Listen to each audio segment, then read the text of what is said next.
You don't need a stage. You need a chair and the guts to tell the truth. I don't have all the answers. I'm still sorting out my own. But I've learned that when we name something, we drag it into the light, and it doesn't own us the same way anymore. This is for anyone else who's tired of bluffing and just wants to name what's real while we build.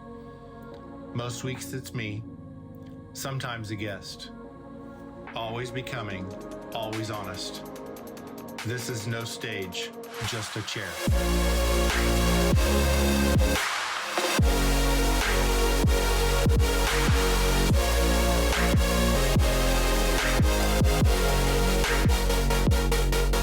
I feel like I should.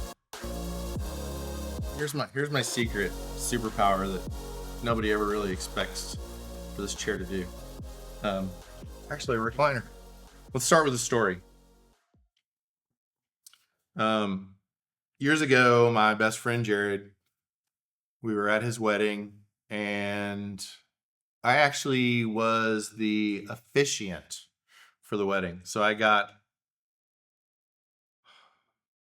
what do they call it? All of a sudden, I'm drawing a blank on what the word is. Where you get recognized as somebody who can do weddings. Oh. Ordained. Yeah. Where you get ordained. There you go. That's the word I'm looking for. I got ordained in some weird whatever that I could look up on the internet so that I could do my best friend's wedding. And I got to officiate his wedding. And we were at the reception afterwards, and we're sitting there and we're talking together, and he came up to me with this little box in his hands that was wrapped and was a gift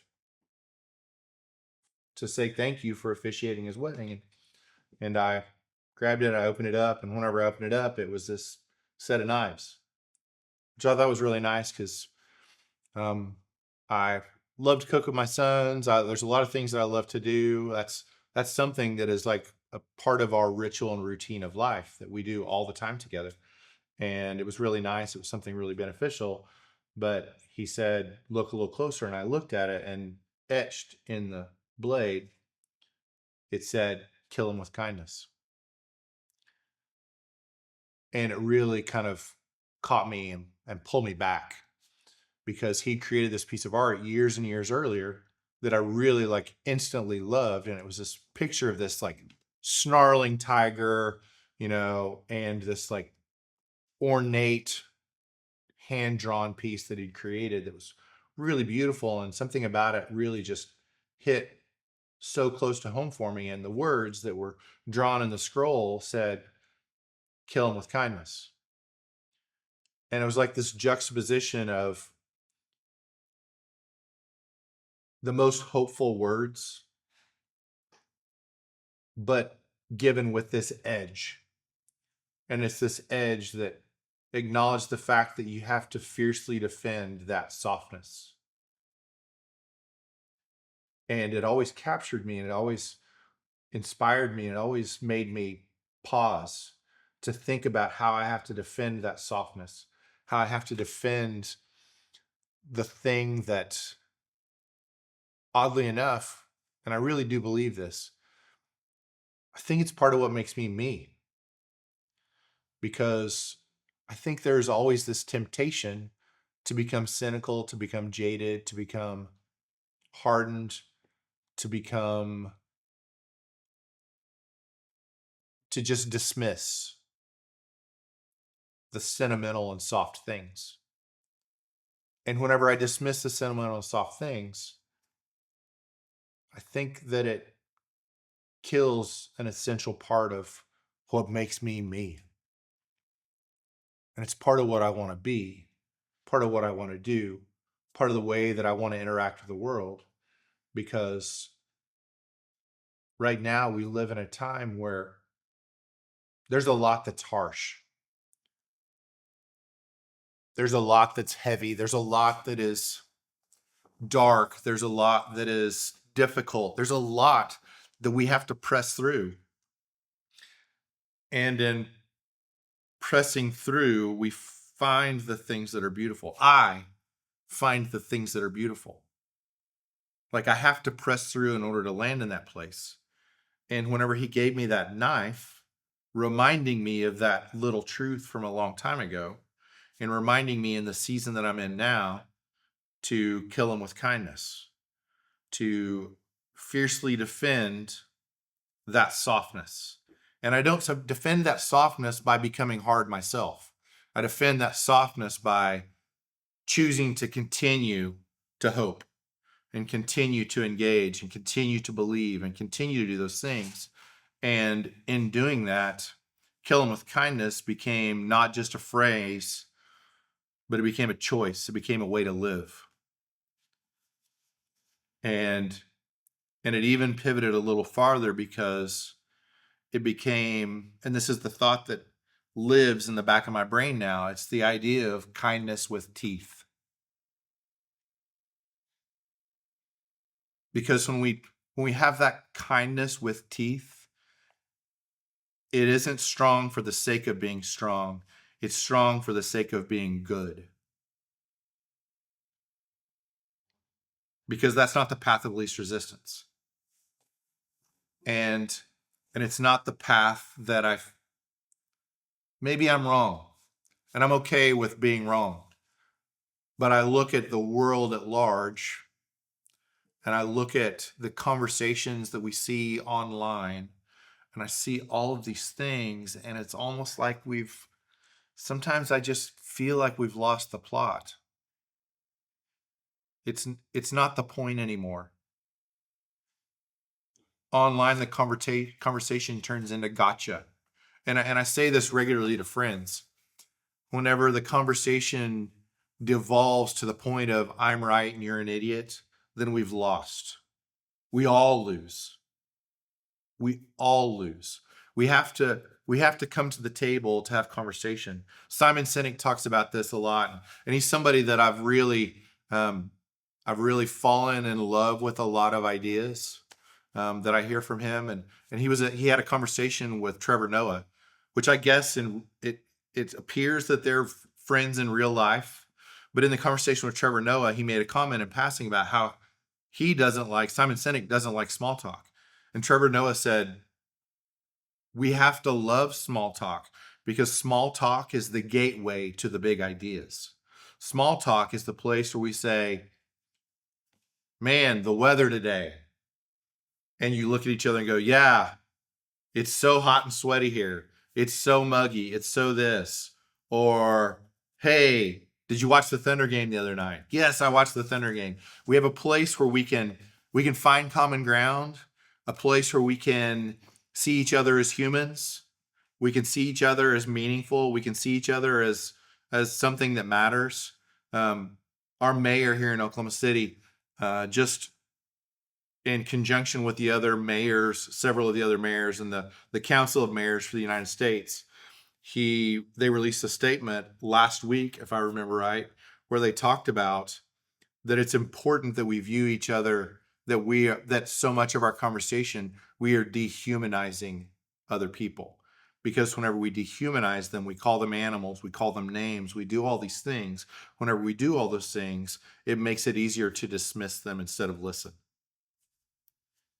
And kindness with teeth, for me, helps me to hang on to what is an essential part of being human. It's an essential part of being human. And without it, for me, I become less human. And I don't want to be less human. I don't want to be the person that grows into that. I want to be the person that grows into more and better and hopeful and engaged and positive. That's what I want to see.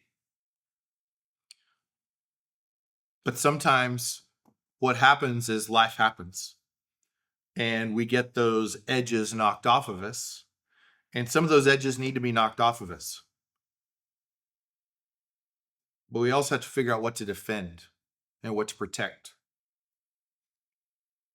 A few years ago, we were going through kind of a difficult time in our family. that I won't go into all the details of, but it was kind of a hard time. And my oldest son, he loves stories.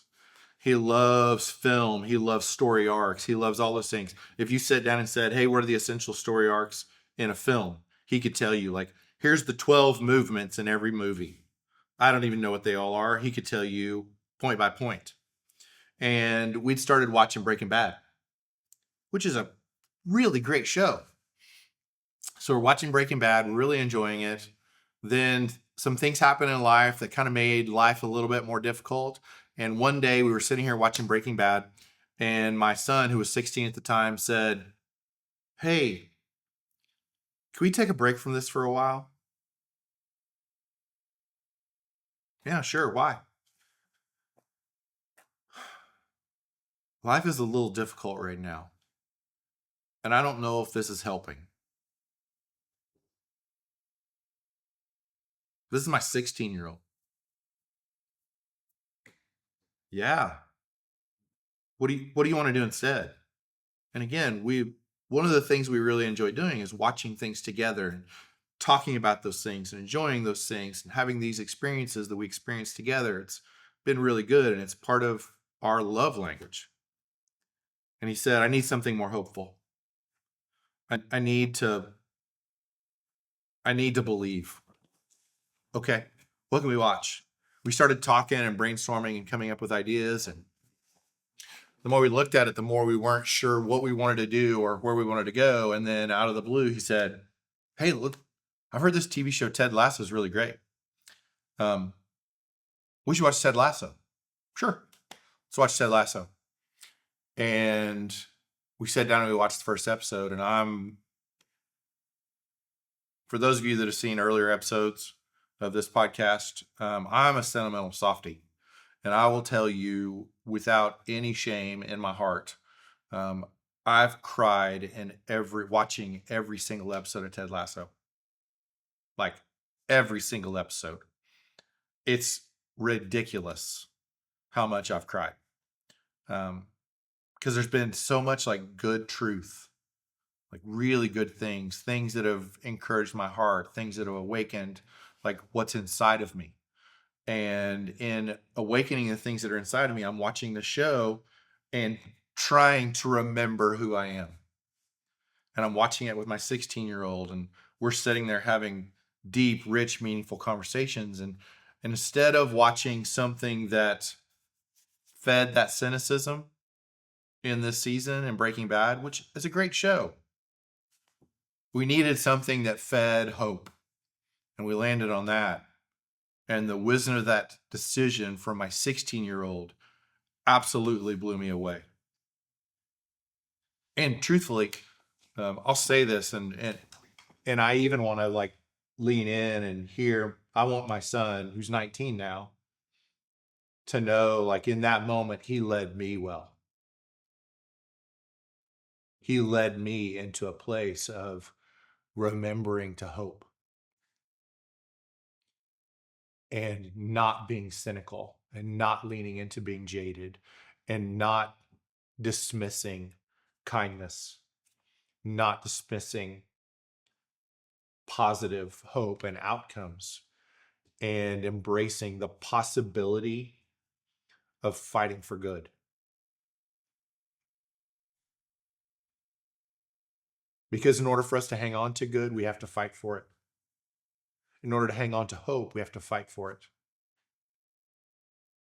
Because we've all seen this. We've all seen that person that sours as they age. And they're the person that sits on their porch and yells at everybody to get off their lawn. But then there's somehow in the same neighborhood, there is that one person that their kitchen is open and that the neighborhood kids know that they're loved by them. And they become the neighborhood grandma or grandpa. That's who I want to be. I don't want to be the neighborhood humbug. I don't want to be the humbug in the room. I don't want to be the voice of negativity. I want to be the voice of hope. And I want to find a path to get there. And we don't find that path by giving up. We find that path by embracing that idea of kindness with teeth. I want that. I've mentioned this guy before, and if you follow us on Instagram, I've talked about this guy. His Stephen Wilson Jr. He has this uncanny knack to embrace the tension of life being good and being broken all at the same time. He embraces that tension, and somehow, whenever he says it, he'll acknowledge the hard things, but in my heart, I still feel hope. I don't know how he does it. I wish I could put my finger on it. But he's got this lyric in one of his songs that says, God is good, but life is twisted. And every time I look at that, I go, yeah. And regardless of our religious background or any of our religious leanings or any of those things, we can look at life and go, life is good,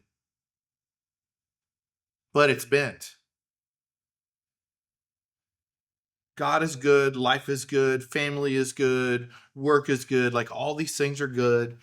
But there are also moments that we have to acknowledge that things are bent. And in being bent, we can either cross our arms and give up, or we can roll up our sleeves and dig in. I want to be the guy that rolls up his sleeves. I want to be the guy that rolls up his sleeves in the city. I want to be the guy that rolls up his sleeves with his friends. I want to be the guy that rolls up his sleeves with his family. I want to be the guy that shows up. I want to be the guy that when somebody has a flat tire at 11 o'clock on a Friday night, they know that they can call me and I will be out the door on the way to help them out. I want to be that guy. Do I succeed at it all the time? No, I don't succeed at it all the time. I endeavor to be that all the time. I set out to be that all the time. I set that intention in my heart all the time. And I think that that's a really important component. Is exactly what I just said. It's setting my heart all that time to be that guy. Good friend of mine that I travel with for years and is one of my favorite humans, and I don't get to see nearly enough anymore since we don't travel together anymore. My friend Charlie, we were having a conversation one day, and I traveled for years playing music, and in traveling playing music, you have a lot of people that will come up to you and say all the nice things to you. And they will say all the nice things because they want to compliment you. They want to say nice things. They want you to feel encouraged. They want to say all this, and they will actually overdo it. And they will overdo it to the point that you kind of start to blow it off. Because you know they're just trying to be nice. You appreciate it, but they're just trying to be nice. And Charlie, for some reason, every time people would give him a compliment, something different came from him when he responded to that. I felt it. So one day, whenever we weren't around a crowd, I said, Charlie, when people give you a compliment, how is it that you can it always feels like you're engaged? It always feels like you're being honest in your response. It never feels canned. It never feels forced. It never feels weird and disjointed. How do you do that? He just looked at me and he said, every time somebody gives me a compliment, I tell myself, he said, inside of myself, I say, heart, be grateful. And I say that to myself before I respond. And I'm listening to him just blown away at the deliberateness and intentionalness of saying, this is where I'm going to set my heart. I'm going to be intentional about these things. And to jump back all the way to the beginning of this conversation, that is how we maintain kindness with teeth. It's how we maintain it. Because as Charlie stepped into something that could be disregarded and he could be jaded in, and he could let bounce off of him, he said, heart be grateful for my 16-year-old when we're watching this TV show that is feeding the wrong side of him in the wrong moment.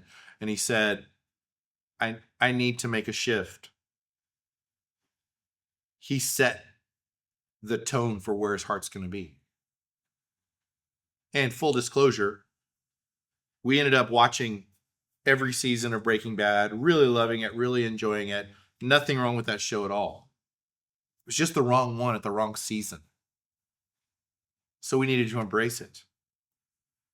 And it's the Steven Wilson, God is good, but life is twisted. And in all that, we start to see how we place our hearts, how we place the things, our intentions that are inside of us that feed the right things in us. When I was a little kid, my parents bought the Chronicles of Narnia, and I grew up reading those paperback books in that little box with I think it's 7 books, if I remember right. Those 7 books, those were my dog-eared companions throughout all of childhood. Ironically, whenever I was in college, one of the writers and philosophers that I studied in college ended up being C.S. Lewis, which I never really looked at him as a philosopher until he was one of those philosophers that I studied.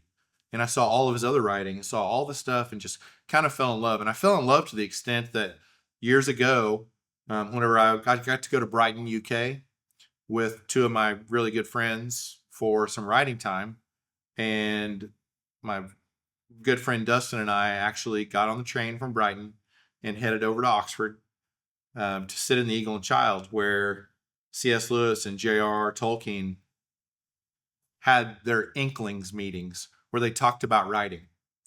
So this was the birthplace and this collection of writers that all were trying to encourage each other to make really great art. And we got to sit in the Eagle and Child. We got to have a Guinness. We got to eat a shepherd's pie. We got to enjoy that place because C.S. Lewis has a prominent place in my own heart.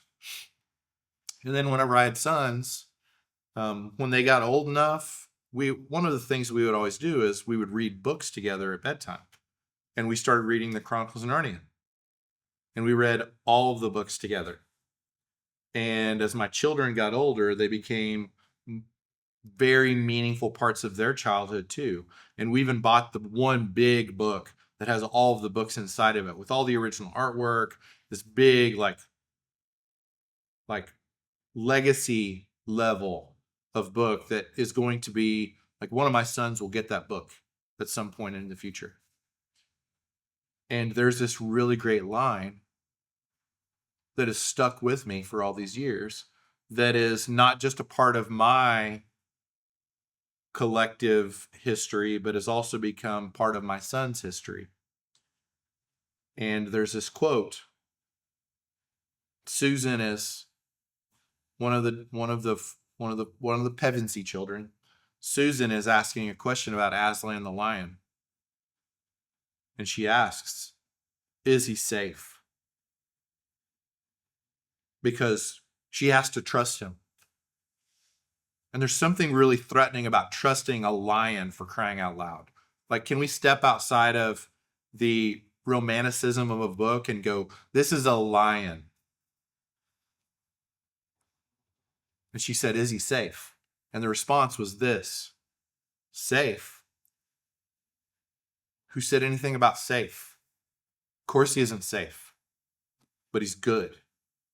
He's the king, I tell you.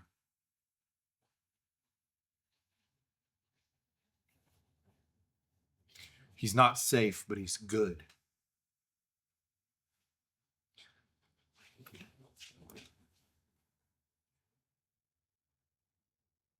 Life isn't safe. Hard things will happen. Moments will be heavy. Decisions will be tough. Things might even feel like they break you. And maybe they do break you for a moment.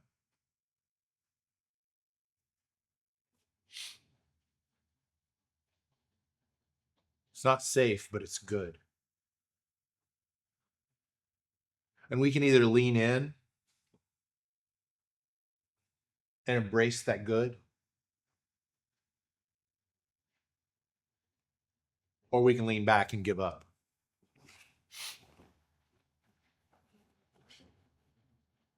God help me if I give up. Because if I give up, I end up the guy on his porch yelling at the neighbor kids to stay off his lawn, instead of being the guy that opens up his home and passes on a legacy of goodness. Because that's what I want. I want that legacy of goodness. There's a few things that I want to hit on, and I want to hit on them really fast. Being jaded doesn't protect me. It poisons me. Maybe this isn't true for anybody else in this world. Maybe all of you listening to this have already dismissed it. I don't know. But I've got to say it out loud, because there is somebody out there, there are people out there, there's a community of people out there, there's a collection of people out there that hope is their superpower. And for those of you that are listening, being jaded doesn't protect you. It poisons you. Being jaded doesn't protect me. It poisons me.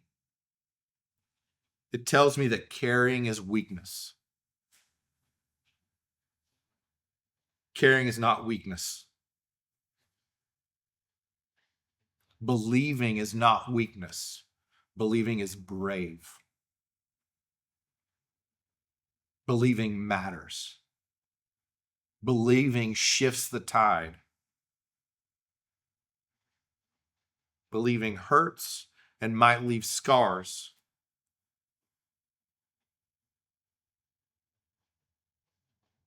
But I love the scars. Let me re-say that. I love the stories associated with my scars.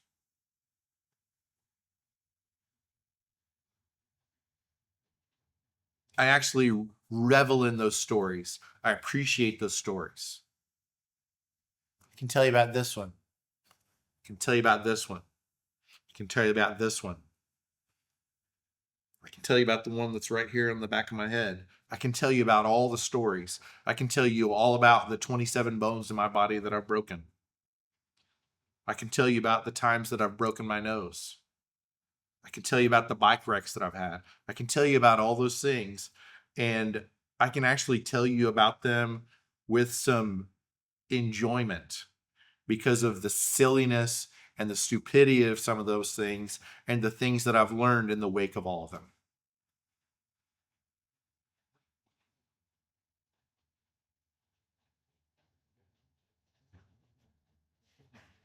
And it reminds me that caring isn't a weakness. When I give in, I stop seeing beauty, and I only see control. When I give in to being jaded, when I give in to being hard, I stop seeing what's beautiful.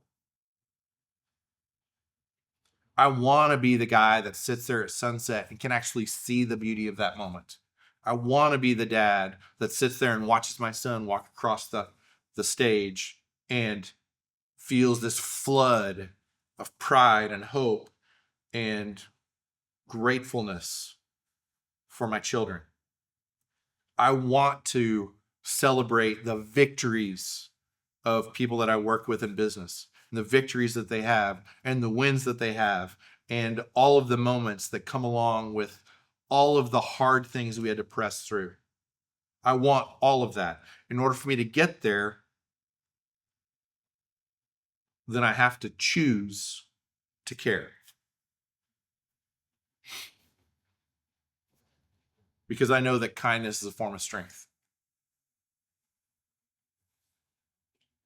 In a harsh world full of anger, I'll choose hope.